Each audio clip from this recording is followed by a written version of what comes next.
Christopher Michael is an author, a law enforcement agent, and former soldier. Blending his real world military experience with a love for cosmic horror, Christopher is the author of the self published novel series Danforth, Eldritch Tales of World War II, a thrilling combination of historical fiction and Lovecraftian horror that marks his entry into the literary world. Tomb of the Black Pharaoh, the first novel in the series, was published in September. Christopher began writing when he was in high school, going over the top on writing assignments that required the creation of an original story. Since then, he had intermittently written material throughout his adult life, but only recently began to commit. After attending therapy for PTSD from military and law enforcement service, he began a new journey of using his writing as a form of therapy and channeling his demons into stories that are a reflection of his innermost thoughts. He hopes that by writing and infusing these stories with the pain and uncertainty that he has felt, that it might help other military and law enforcement veterans as well as anyone struggling with their own demons. Christopher is also a father and husband living in the Florida Keys. So as I said, we are all spread out here amongst Florida. Christopher will be reading from Danforth, Eldritch Tales of World War II. And what he's reading is not going to be released until February. So we have another sneak peek. Go ahead and start reading whenever you are ready, Christopher. Everybody. So this is volume 2. Like I said, volume 1 is following Danforth. His first appearance is probably something that if anybody's read Lovecraft, they know he made the appearance in At the Mountains of Madness and had a mental breakdown in Antarctica. This is 10 years later, and he has been in service and is now an OSS agent in World War II. In the first book, he was in Egypt, and now he has made his way to Axis, Romania, and is in the midst of trying to train a Jewish rebel group that is going up against the Romanian and the Nazi forces that are in Axis, Romania.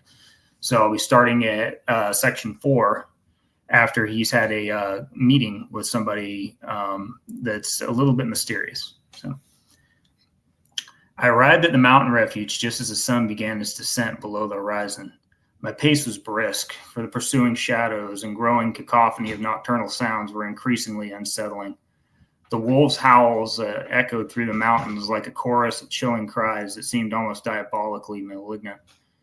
As I made my return, I encountered a small contingent of our men who were departing to relieve the watchmen stationed around the high side at Castle Umbelor, the Castle of Shadows.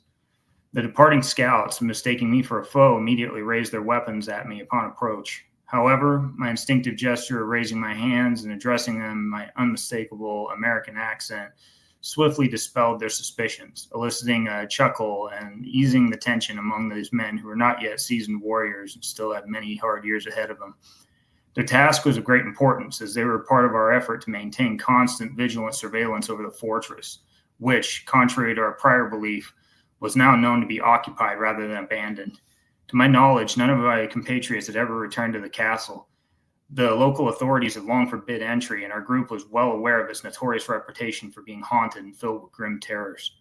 The locals recounted tales from their youth, describing a game where the children dared one another to cross the castle gates, though none ever succeeded. Yet, on the particular evening, I was to hear a tale from our leader Toma that was held more in significance than I could have anticipated at the time. After entering the cave and weaving my way past several sentries and walking through multiple obstacles, I divested myself of my gear and firearm, settling beside a modest fire deep within the cave. The vast cave was remarkably convenient, featuring numerous small drainage holes formed by millennia of water erosion, positioned high in the ceiling to allow the smoke to escape. The winding passages of the cave concealed the flames effectively, but we had prudently decreed that no fires be lit until nightfall to avoid detection by enemy patrols that might see our smoke trails. All right. I approached the planning table and found Toma engrossed in sketching out a new strategy for a small ambush against our adversaries. Though his anger was palpable, he had not yet divulged the cause of his ire, but his emotions could be clouded his judgment in the planning phases. Despite our recent success in executing an ambush at a distant province without my consultation or approval, I believed that these early months and even years, our efforts would be best directed toward more subtle forms of resistance: sabotage, intelligence theft, reporting enemy troop numbers, and deploying victim-activated explosives were all tactics to minimize our exposure to capture or to death. Toma, however, was a staunch advocate of direct action, convinced that with sufficient firepower we could overwhelm the Romanian and German forces. Having studied resistance tactics and received training on operations, I understood that our survival depended on striking the enemy's weakest points. As Toma delineated the plans for an ambush 30 miles from our location, I endeavored to dissuade him from my translation. Despite the challenges, a woman, Lana, her presence was requisite for communication, even in private discussion, making her privy to our highest level conversations. The novel intelligence that I had immediately piqued Toma's interest, as I told him that I had come across a house where both German and Romanians were staying. As Toma and the squad leader stood by, I indicated on the map the precise location of the house I had spied, as well as the route taken by the trucks on the night that they had departed the castle and returned. I reported seeing what appeared to be an SS officer, garbed in distinct oak leaf camo, suggesting that he might be the commander or high-ranking officer of the specialized team. Additionally, I observed a Romanian military officer in uniform and an SS officer from the SS Totenkonverbande. All these men were flanked by several camouflaged troops. Upon identifying the location of the house, Toma and the others solicited a description. I depicted the old mansion, dilapidated, constructed in the old Romanian revival style. Toma's eyes gleamed with excitement as he proclaimed the house abandoned, suggesting that we could potentially eliminate the leadership of these units in one fell swoop without imperiling any civilian lives. I then corrected him, asserting the abode was not abandoned, which seemed to perturb him greatly. He questioned me about the occupancy in an almost inquisitory manner. I informed him that upon discovering the mansion, I found a young woman in residence. He demanded her name, and I divulged that her name was Elena. At that juncture, all the squad leaders, Lana and Toma himself, grew conspicuously silent, and I sensed an ominous shift in the atmosphere as the ineffable dread pervaded the room. Toma vehemently dismissed all the squad leaders, retaining only Lana for translation, and demanded a private conversation with me. Though it was challenging in the confined space of the cavern, the others did their utmost to afford us the necessary privacy. Toma's demeanor was somber and somewhat apprehensive. He seated himself in a crudely constructed chair by the table and began questioning me about my encounter with the woman. I could feel a kind of fear building in him, as if he were reevaluating everything he had known to be true. It was startling to witness somebody so obstinate and self-assured reduced to such a state.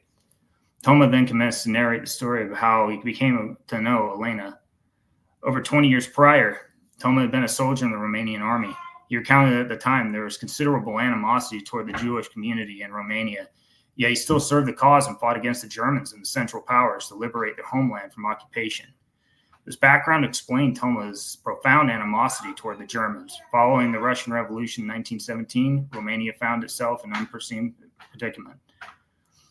Upon returning home after his unit's retreat, Toma began to notice strange occurrences. Children disappearing, causing panic throughout the communities. As a prominent member of his Jewish community, he felt compelled to assist the search for the missing children, not only from his own community, but also from the Orthodox neighbors. This was not merely a gesture of goodwill, but a moral imperative for the children's sake. As the search continued for months with no sign of the missing children. By February of 1917, the Russians' internal decay were evidently known, and February Revolution. In November of 1917, the final blow came when the Bolsheviks seized power in the October Revolution, plunging Russia into civil war and withdrawing from World War I. For 8 months, children vanished from the villages throughout the Carpathians. Despite vigilant efforts to keep their children close, the villagers couldn't prevent the disappearances. In April 1918, on the eve of Beltane, several more children went missing from the remote villages. This time, the resistance and even the occupying Central Powers mobilized to find the young ones. Toma and his group declared the temporary cessation of hostilities against the occupying forces for the search. They finally had a lead. One parent reported seeing his young daughter being carried off into the woods by dark figures. This revelation pointed to the Basiji Mountains, part of the greater Transylvanian Alps, and the location of the series of abductions. Villagers and even soldiers from the occupying forces converged. The local force was renowned as a haunted place where even the bravest of souls would dare not go.